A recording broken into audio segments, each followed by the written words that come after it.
Hello there, Libra sign. Welcome to your monthly reading. So Libra, this reading is for the month of November. Love reading for Libra, Sun, Moon, Rising, Venus. Libra, hindi lahat ng Libra maka-resonate dito. So takes what resonates and leave the rest. Cross watchers, pwedeng kayo to at hindi sila Libra. So put yourself in a situation kung saan kayo maka-resonate and leave the rest. So Libra, if hindi kayo naka-resonate sa reading na to, just watch your other placement signs, your moon sign, your rising sign, your Venus sign, dahil pwedeng doon kayo maka-resonate at hindi dito, okay? Especially your moon sign. Pwedeng doon mag-start, papunta dito, pwedeng dito mag-start and continue doon. Pwedeng ganun din yun. Okay, so Libra, November love reading for Libra. I'm going to pull an oracle card. This is a situation oracle card. Libra, just to remind you, if sa mga tarot readings, kung naguguluhan kayo, kung hindi nyo naiintindihan, na feeling nyo parang ang gulo ng reading, hindi yun para sa inyo. Huwag nyong pilitin dahil hindi yun para sa inyo. Okay? Kahit napanood ninyo yun unexpectedly. So, let's start. I'm going to pull an oracle card and I think meron ng bumaligtad.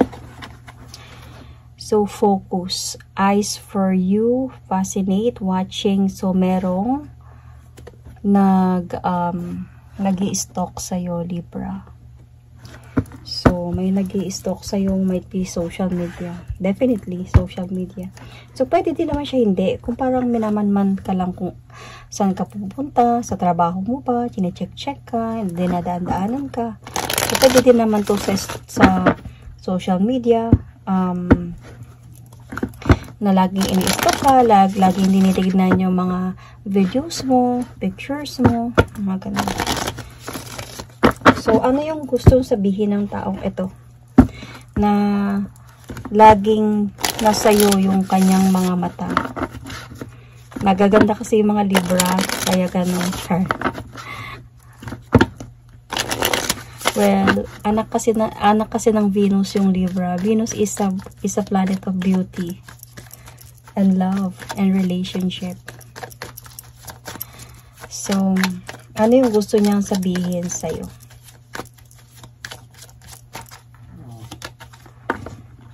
I hide behind material things.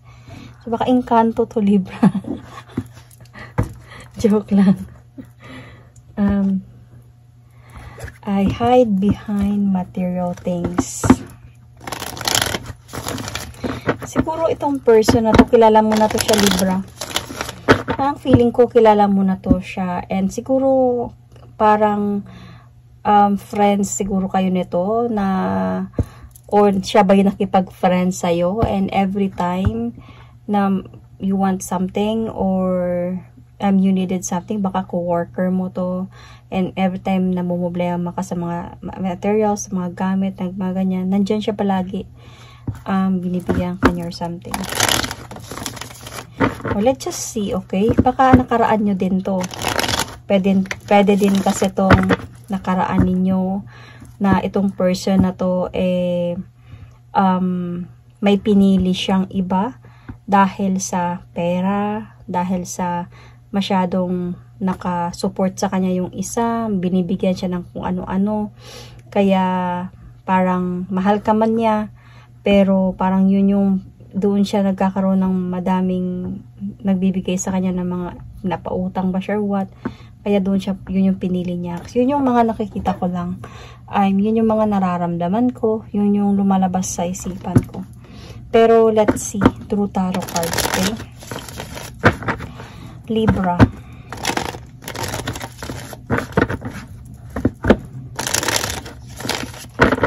Where you are right now. Libra, November, love reading, Sun, Moon, Rising, Venus. Libra, November, love reading.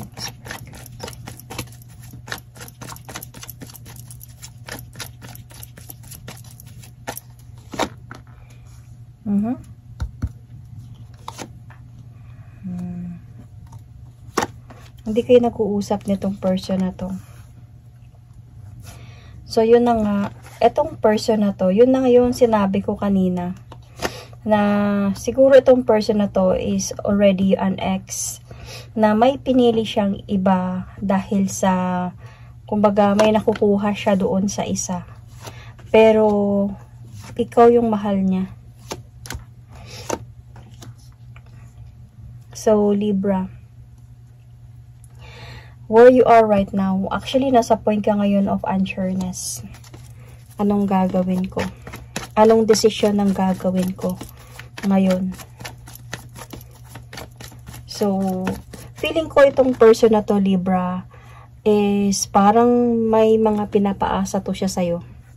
Parang siguro sinasabi niya sa'yo na, wait ka lang, darating yung araw, magsama din tayo, baka LDR kayo nito, magsama din tayo, and nalaman mo siguro na may iba siya, nagkagulo-gulo do, yun yung pinili niya kasi yun yung doon siya nagkakaroon ng parang yun yung nakakuha siya doon ng mga benefits.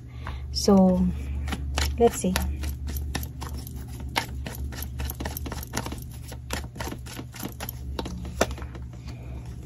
So, see? Kasi feeling ko, Libra, you are really trying your best to understand the situation. Nasa point ka ngayon ng ganito, Libra.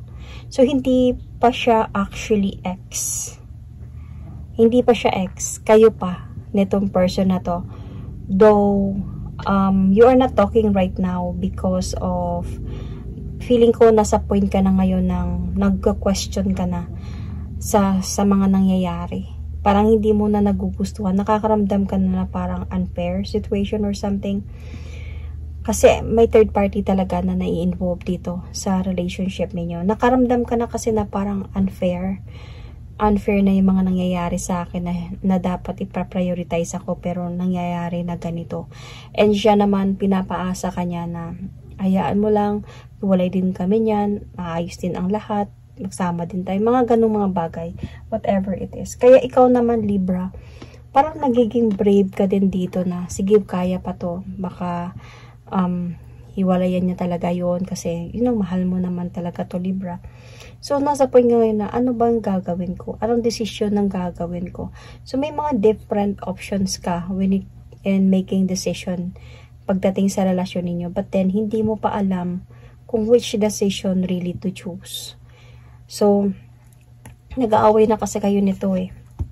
So, parang nakaramdam ka na dito na nakakapagod na. Kasi, Libra, selosa si Libra.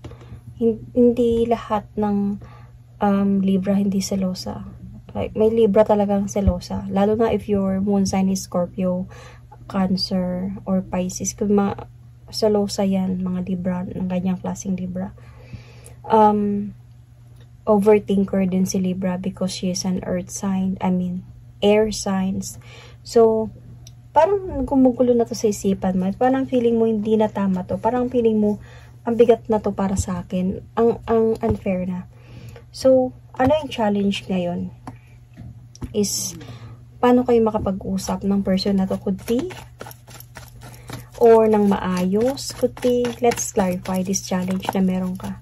Or it's either na might be pwede din to, Libra, na kayo or ikaw. See, pwede din to ikaw na parang gusto mo nang umiwas pero hindi mo nagagawa dahil sa mahal mo yung tao. Umaasa ka sa pangako niya na mag-offer sa'yo ng victory, ng life, ng good life, or new beginning, goals together in the future. Kahit nasa point na very challenging na yung mga nangyayari, na parang minsan, alam mo yung Libra, yung minsan parang pinaglalaban mo na lang yung sarili mo and pati yung worth mo, na parang kailangan mong ipahiwatig sa kanya na worth it ako or something like that, which hindi naman dapat. So, parang nasasaktan ka na din dito, Libra, sa mga nangyayari. Kaya lang, Libra, siguro matagal na kayo ng person na to. And sobrang mahal mo talaga tong person na to, na umaasa ka na totoo yung sinasabi niya sa'yo na mga pangako niya sa'yo. So, yung challenge dito, Libra, is paano ka umiwas and to have some time for yourself to think, to have some clarities, to focus towards the right path kung saan ka man, ano man ang desisyon ng pipiliin mo. So, ano yung kailangan mong i-focus on here, Libra, is the healing kasi nga nasasaktan ka na. So, you need to have that healing in yourself and also clarities and parang you need to set boundaries as well. Kasi hindi pa kayo kasi walay nito eh. So, habang nandito ka, umaasa ka, nasasaktan ka, and gumugulo na to sa isipan mo. So, kailangan mo ng healing. Dito ka mag-focus talaga, Libra. So, to heal yourself. So, paano ba para mag-heal ng sarili mo? Hanggat nandito ka, hindi ka maghilom. Kailangan mo talaga na, yun na nga sabi ko, to set boundaries. Kailangan mo ng space. So, gagawin mo kung anong dapat mong gawin. To have a soul searching, could be to stay away muna talaga. Wag mo nang kausapin, mag-isipan mo muna yung decision mo. Kasi, feeling ko clear sa'yo eh. Clear sa'yo na meron siyang third party. And feeling ko baka alam mo din kung ano lang yung reason niya kung bakit niya ginawang third party yun. Pwedeng pineperahan niya lang yun, pwedeng masyadong mabait yun na pinibigyan siya ng kung ano-ano, baka yung mga ganyan ba. Kaya hindi niya masabing, hindi niya mahindian yun. So, at ina-explain niya din siguro sa'yo na ikaw talaga yung mahal niya, ikaw naman talaga yung mahal ko. Ano lang yung habol ko sa kanya, pero wag ka mag-alala. Mga ganung mga bagay. So, ikaw, Libra, gumugulo to sa isipan mo. So, pabalik-balik ako kasi gusto ko ma-explain na maayos. So, kayo magreklamo kung pabalik-balik ha.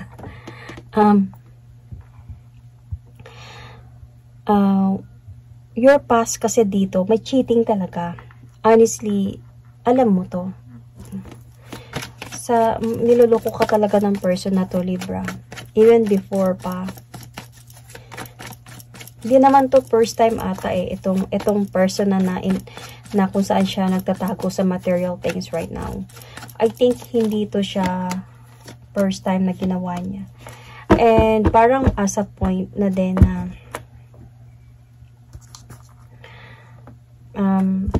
etong person na to, yes, mahal ka ng person na to.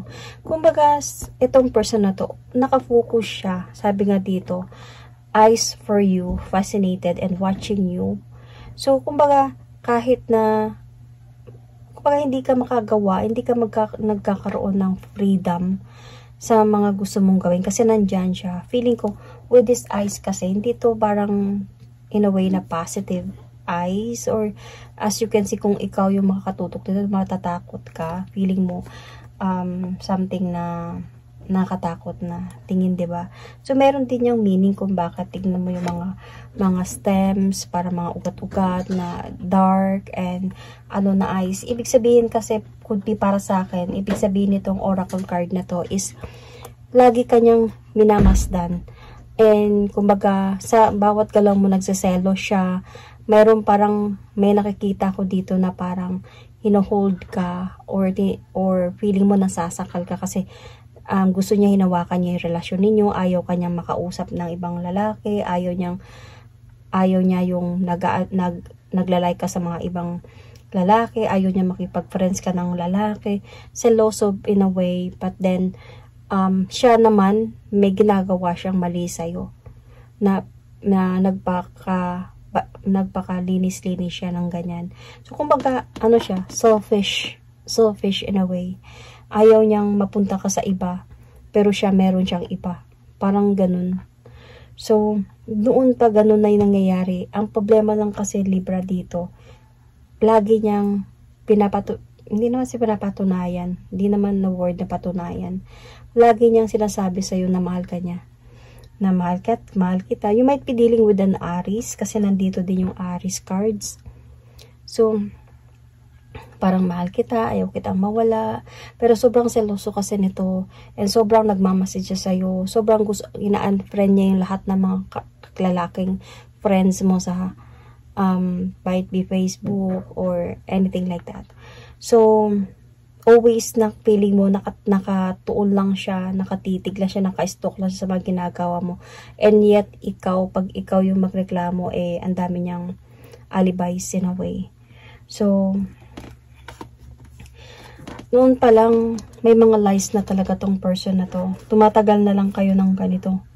Kasi mahal mo, Libra Parang nahihirapan ka din na bitawan tong person na to. Baka feeling ko meron kang Scorpio moon sa sign mo. So,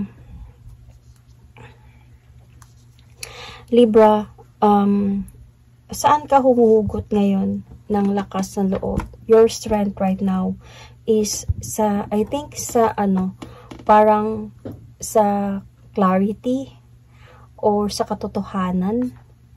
And yeah, I think doon ka humuhugot ng lakas loob ngayon.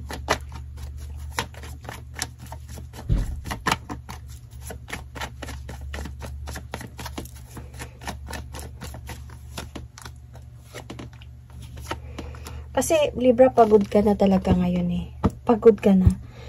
Pero alam mo yung totoo, kaya nga doon yun yung lakas mo na kung ano't ano man, alam mo, kaya mo umalis dahil alam niya na alam mo yung totoo about sa kanya.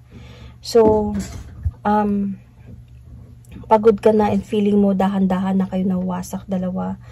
Pero, parang minsan hindi ka na nakakatulog sa gabi thinking about decision and pagod ka na sa kakaantay sa person na tong kailan niya ba tutuparin yung mga sinasabi niya sa'yo na iwan ko din yan. So, parang hindi ka na makagalaw in a way at gusto mo nang gumawa ng decision. Yet, nasa point ka ngayon na hindi ko alam kung which decision kasi nahirapan ka din na bitawan siya kasi mahal mo siya. So, in the future, okay, let's see.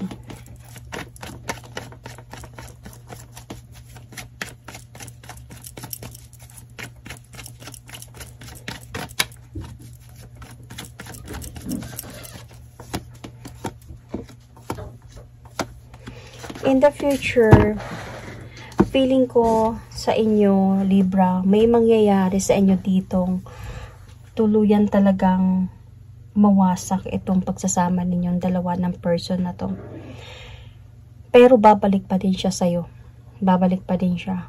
Pero feeling ko in the future, hindi mo na siya tatanggapin pa. Kumbaga, magiging practical ka na this time na, kumbaga, magiging smart ka na. Meron ka ng confident to say no to this person. At even kakausapin mo siya ng maayos na wag na. Kasi there's a possibility na maghihiwalay kayo nitong dalawa at hindi mag-uusap. Kaya isa na din dito, ito yung reason kung bakit palagi siyang mag-i-stalk sa'yo. And babalik to siya sa'yo dahil nakita niya siguro yung worth mo, whatever it is. Ayaw ka niya talagang mawala, madami kayong pinagdaanan at babalik talaga siya sa'yo. Pero nakikita ko on your part, parang mahirapan ka na siyang tanggapin during that time. Siguro you learn from your lessons na din kasi this will be in the future naman na or near future. So, ito kasi yung approach, ito kasi yung possible na paparating sa pagsasama ninyo, yung hindi kayo mag-uusap or you will going to guard this person, you guard yourself sa person na to. Kumbaga, maglalagay ka ng wall sa pagitan ninyong dalawa at hindi mo siya kakausapin. So, siguro darating talaga yung araw mapapagod ka na talaga at mapapagod kasi lahat naman tayo kaya pa. Kumbaga yung may mga pagod kasi talaga na kaya pa. So, parang kaya pa, hindi pa bumibitaw kahit pagod na. Pero may mga pagod din talaga na tama na. Hindi na, ayoko na. So, dadating ka talaga sa point na yun. Yung pagod na ayaw ko na.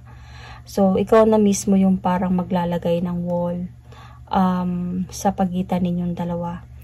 Pero itong person na to, kaya nga pipilit ka niyang i-stalkin or check kung anong mangyayari sa'yo and balikan as well. But what you need to know here is, ikaw, yung mararamdaman mo dito sa pagbalik niya is parang urong-sulong.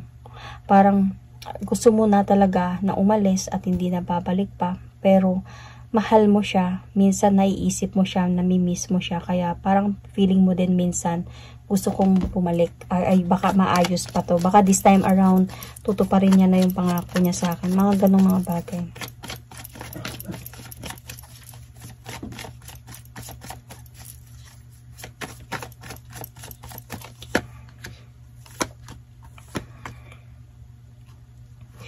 So, Libra, kasi feeling ko dito, Libra, itong person na to, mangangako kasi talaga to sa'yo, napapakasalan kita. Bumalik, ayusin na natin yung lahat. Feeling ako talaga na pakasalan ka. And sa sobrang mahal mo yung person na to, kaya mapapaano ka dito na, baka totoo na to this time, baka ganito, pero gusto ko na sana talaga ng freedom, pero mahal ko siya, baka this time papakasalan niya na talaga ako, totoo na talaga. So, darating, this is what you need to know. Magkakaroon ka ng ganitong feelings, emotions in the future. So, yung hope mo kasi dito, yung hindi ka na niya sasaktan, hindi na siya maiipit sa sitwasyon between you and that other person that you know na parang pinipirahan niya lang, ginagamit niya lang. So, you're hoping na makawala na siya sa trap na yun. And definitely, magpo-proceed na siya sa'yo. But yung fear mo dito is baka same thing pa din. Papatawarin mo siya, magiging kayo. Then suddenly, malalaman mo, hindi pa pala sila tapos.